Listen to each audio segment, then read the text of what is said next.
Boa tarde. Hoje a gente vai falar sobre um caso clínico sobre hepatopatia glicogênica, uma causa reversível, mas recorrente em diabéticos do tipo 1. A gente deixou um QR Code aí para vocês apontarem a câmera e terem acesso ao artigo. No caso, ele está em inglês, mas se alguém quiser em português, que eu já tenho ele traduzido, é só me chamar. Então vamos lá. Eu vou começar trazendo brevemente um pouco da história da doença para introduzir direitinho e a gente se orientar melhor. Então, a hepatopatia de glicogênio, que aqui eu vou chamar de GH para ficar mais fácil, ela foi descoberta pela primeira vez na década de 1930 em crianças com diabetes frágil, como parte de uma condição conhecida como a síndrome de Mauriac, com pacientes que demonstravam retardo de crescimento. Depois, vendo alguns outros casos, eles perceberam que não eram todos os pacientes que demonstravam retardo de crescimento, então foi aí que pôde descartar, no caso, ser a síndrome, e, e foi o conhecido GH. O GH, então, ele foi descrito como uma condição rara, que muitas vezes não é reconhecida, e também não é incluída em diagnóstico de pacientes com transaminases hepáticas elevadas. É importante citar também que ele muitas vezes é confundido com a esteatose hepática não alcoólica, que é uma anormalidade hepática mais comum associada ao diabetes mellitus não controlado. Mas, no caso, ele não chega a ser uma esteatose, porque uma esteatose seguiria evoluindo para cirrose e, às vezes, até câncer, e não é o caso aqui da hepatopatia. GH ele é basicamente devido ao acúmulo de glicogênio nos hepatócitos e se apresenta com hepatomegalia maciça e elevadas transaminases hepáticas. A hepatomegalia, para quem não tem conhecimento, seria quando o fígado incha além do normal. E eu dei uma buscada também e encontrei que define-se o fígado define-se que o fígado atinge cerca entre 8 a 12 centímetros, incluindo homem ou mulher. E no nosso caso aqui é uma hepatomegalia maciça. Então, esse aumento do fígado ele pode ser maior do que 19 centímetros. O objetivo desse caso, então, é aumentar a consciência do GH em uma tentativa de evitar atrasos no diagnóstico, em uma condição de incidência desconhecida. Pode passar. Vamos ao paciente aqui. É uma mulher hondurenha de 33 anos com diabetes mal controlado. Foi diagnosticada aos 8 anos de idade, exigindo múltiplas hospitalizações secundárias à cetoacidose diabética, com achados de aminotransferases elevadas. Seu histórico médico é notável para gastroparesia grave, que basicamente também é uma disfunção na motilidade gástrica, de forma que o esvaziamento do estômago fica mais lento. E essa gastroparesia ela é tratada com injeções de botox. Ela também apresentava pancreatite recorrente e hipotireoidismo. Ela negou o uso de álcool, fumo ou o uso de qualquer outra droga recreativa e não havia histórico familiar conhecido de qualquer outra patologia gastrointestinal. A paciente já tinha um histórico onde ela foi diagnosticada com glicemia irregular, com um endocrinologista acompanhando de perto seu caso. Sua diabetes estava sendo tratada com Tresiba e insulina inalada. Aí, então, os exames dela, os exames das enzimas hepáticas mostraram, como vocês podem ver, significativas elevações nos níveis de AST, de ALT e de fosfatase alcalina também. A gente tem ali os níveis, a gente colocou os níveis de referência embaixo e os exames dela, você pode ver que está bastante elevado. O exame físico demonstrou hepatomegalia, que foi confirmada na tomografia computadorizada. Outras imagens, como uma ultrassonografia abdominal, durante esse tempo demonstrou fígado gorduroso com pâncreas atrófico e ela também teve múltiplos ultrassons endoscópicos que demonstraram ducto biliar comum normal. Devido a isso, então, o paciente foi testado para várias outras etiologias para a causa desses achados, incluindo vários tipos de hepatite, mas, porém, todas foram descartadas. E, finalmente, então, depois de esgotar alguns desses testes de diagnóstico, nossa paciente foi enviada para uma biópsia do fígado para mais avaliação e para descartar definitivamente uma causa autoimune para sua condição. A biópsia do fígado, no entanto, demonstrou hepatócitos glicogenóticos, com o paciente posteriormente sendo diagnosticado então com GH. Subsequente a essas hospitalizações, foram devidas às dores abdominais, náuseas, vômitos secundários, devido à gastroparesia e à pancreatite.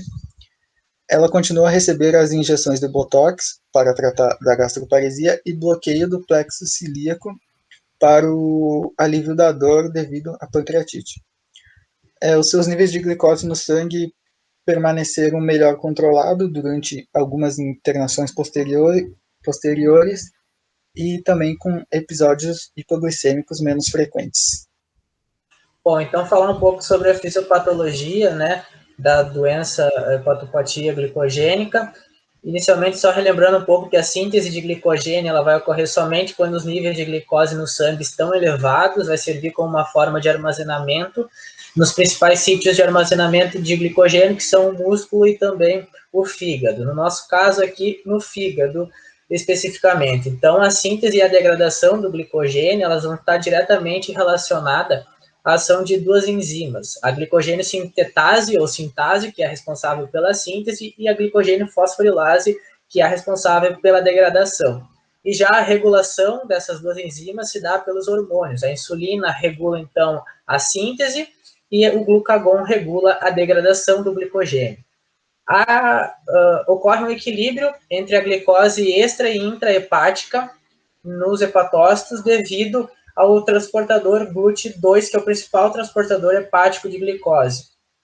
Entretanto, elevados níveis de insulina e de glicose no sangue levam a um influxo passivo de glicose para os hepatócitos. E esse influxo, essa difusão, ela vai ocorrer sem a necessidade, sem a dependência dos níveis de insulina. E esse ponto é importante para que a gente entenda essa patologia.